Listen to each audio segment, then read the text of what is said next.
In this video, I'm going to point out one of the most common mistakes that beginners make when it comes to working with 8-bit footage. Also, right now, we have a spring sale happening on our masterclass, which is going to be ending very soon. And let me just take you through what's included in FCM. 267 plus curated on-demand lessons, 100 gigs worth of professionally shot practice footage, access to exclusive Facebook community, weekly coaching videos with tailor-made feedback, $1,000 cash prize for the FCM challenge winner. So the link is going to be up top and in the description below, and the offer is going to be ending soon, so join as soon as possible. And guys, if you're enjoying the content, smash the like button, subscribe to the channel for more awesomeness. Make sure you're following me on Instagram. Let's roll the intro.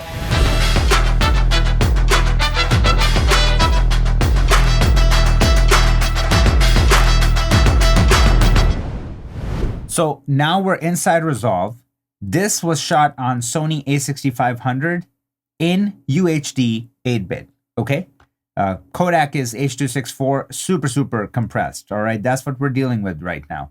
So I've gone ahead and done my primary correction because here's our Rec. 709 from log. So this is log, Rec. 709, that's log 3. And then here, I've gone ahead and done some primary correction and just kind of separated the skin from the background because everything was leaning toward tons and tons of blue, cool tones, and we can even see it here. And one of the things that you need to know is, especially if you're shooting your stuff and then grading it, is that 8-bit footage, you have to be extremely diligent and accurate on set. You have to shoot it right. If the color temperature is off, if the exposure is off, it's really hard to create color and contrast separation in post when it comes to 8-bit footage, okay?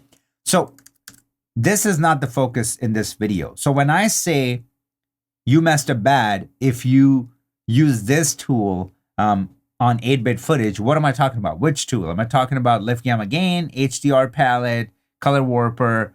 What am I talking about? I'm talking about this guy right here, your qualifier. This goes without fail.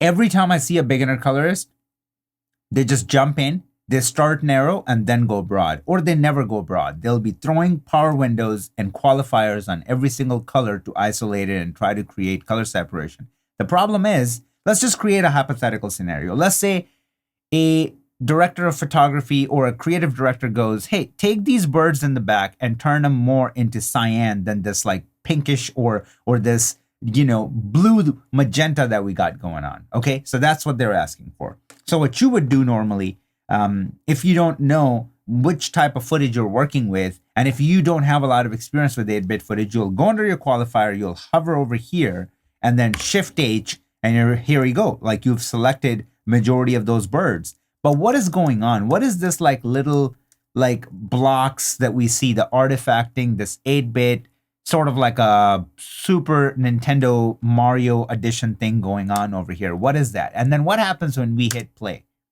You see this? All this chatter that you're seeing in your footage? This is detrimental, okay? What am I talking about? Let me show you. So let's hit Shift H again, and let's just do something extreme to prove a point. Let me just go ahead and give him that cyan that he's looking for, okay? And as soon as I do that, let's just go somewhere here. So now, before and after. You see what's happening in his shirt, like right here? All of this. And then, more importantly, you see all of this. Like all of that weren't there before. But if I hit Shift H, you see that it is there, right? In the shirt. And then if I come out of it, Shift H, all of that. That is because 8-bit footage just does not have enough information that you need to pull a clean key. So you have to do a lot.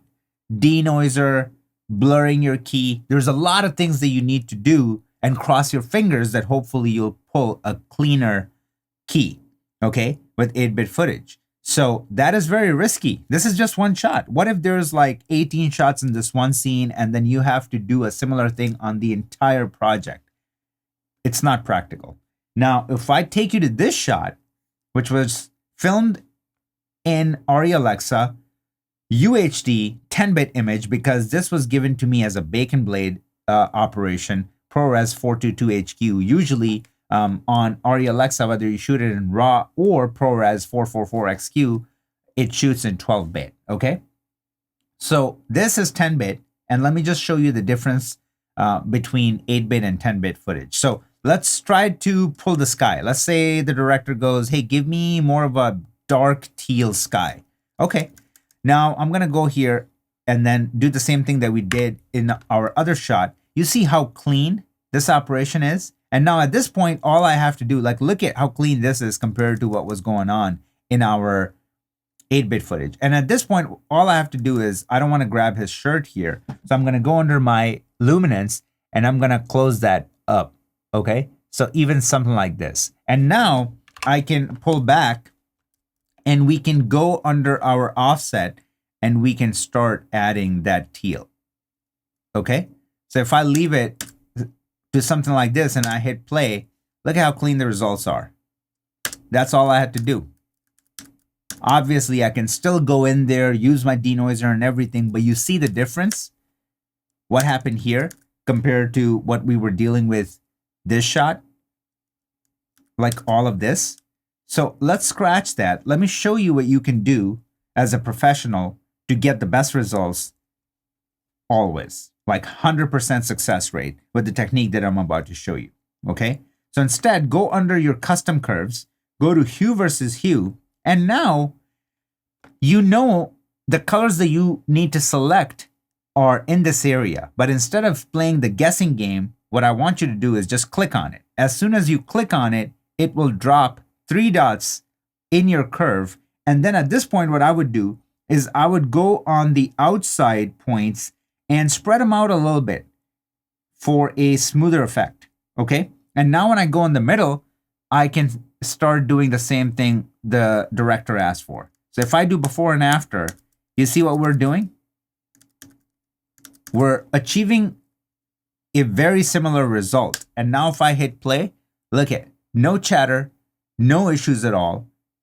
Her shirt looks perfect. His shirt looks perfect. The color in the back got changed just the way the director wanted it.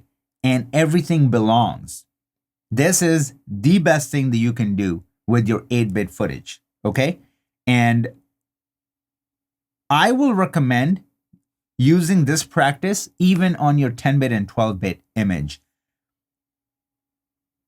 Qualifiers should only be used if you're going for a really extreme look or if you know for a fact that there is enough color separation that if you grab something and then throw a little bit of a denoiser, everything is going to be perfect. You don't have to worry about it. Then go ahead, use it for sure. But majority of the times, you can get impeccable results using this technique that I showed you right here.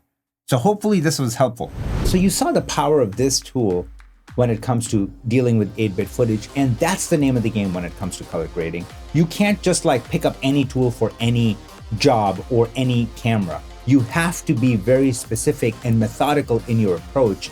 And it's not rocket science, but there is a method to that madness. So that's why I've been pushing everybody to join my masterclass, because I'm telling you, once you're inside that ecosystem, the growth is going to be exponential. It's absolutely insane. Do me a favor, take a second, check out this link. It's up top and in the description below. Just look through it and see if it's something that you would be interested in. And worst case scenario, it comes with a money back guarantee. So if you're not satisfied, hit me up, you'll get your money back. So there is only a win-win scenario in this case. And guys, if you're enjoying the content, do me a favor, smash the like button, subscribe to the channel for more awesomeness. Make some content suggestions in the comment section below, and I will see you guys in the next video.